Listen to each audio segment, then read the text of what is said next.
मैं पढ़ लिख नहीं सकती, लेकिन मुझे ये पता है कि कानूनी मुकदमा कैसे लड़ना है।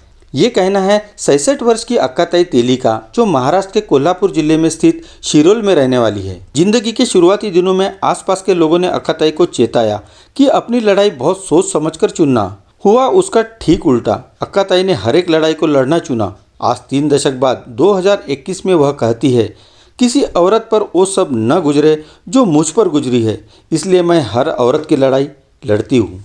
अक्काताई ने घरेलू और यौन हिंसा करने वाले मर्दों को न्यायालय के कटघरे तक पहुंचाकर तकरीबन 1000 ग्रामीण औरतों की मदद की है।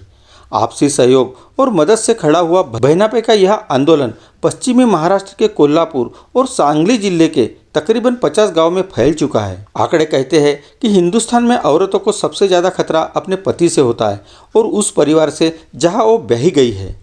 वर्ष 2019 के सरकारी आंकड़ा कहता है कि औरतों के साथ होने वाले हिंसा के 30% मामले ऐसे हैं जिसमें क्रूरता करने वाला उसका पति या कोई रिश्तेदार था। और ये सारे भयावह आंकड़े जुटाने का काम जो कानूनी तंत्र करता है, वो खुद घोंगे की चाल चलता है, वो भी तब जब हिंसा की रिपोर्ट की गई हो।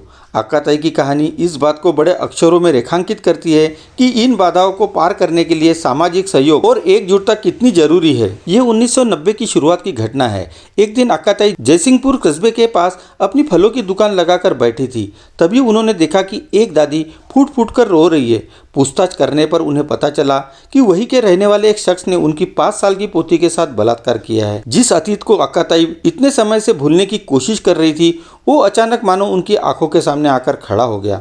अक्काताई भागकर एक स्थानीय अधिकारी के पास गई। वो उनके इलाके का विधायक था। वो कहती है, मैंने उन्हें पूरी बात बताई और कहा कि पुलिस को फ़ोन कर दीजिए। अपने अतीत के तजुर्बे से वो जानती थी कि खुद सीधे पुलिस के पास जाने का कोई नतीजा नहीं होगा, कोई मदद नहीं मिलेगी। लेकिन वो जो जनता का चुना हुआ विधायक था, उसने भी केस में कोई दिलचस्पी नहीं दिखाई।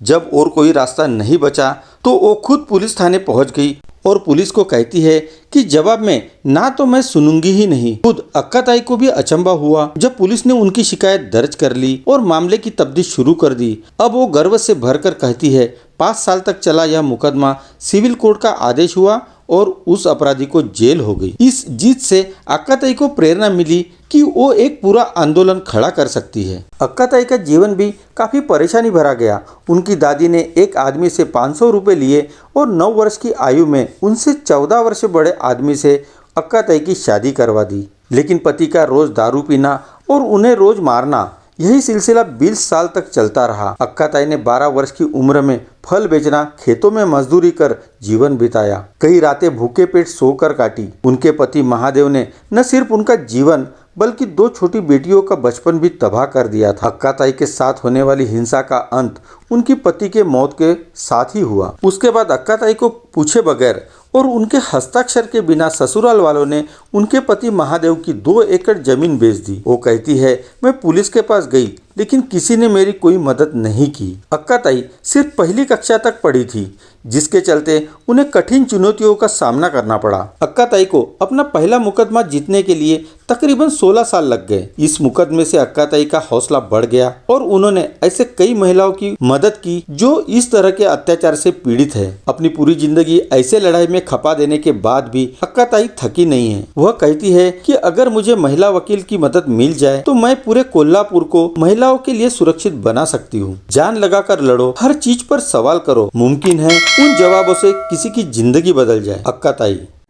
चलो जल्द ही मिलते हैं नए वीडियो के साथ ग्लोबल इंसाइक्लोपीडिया में।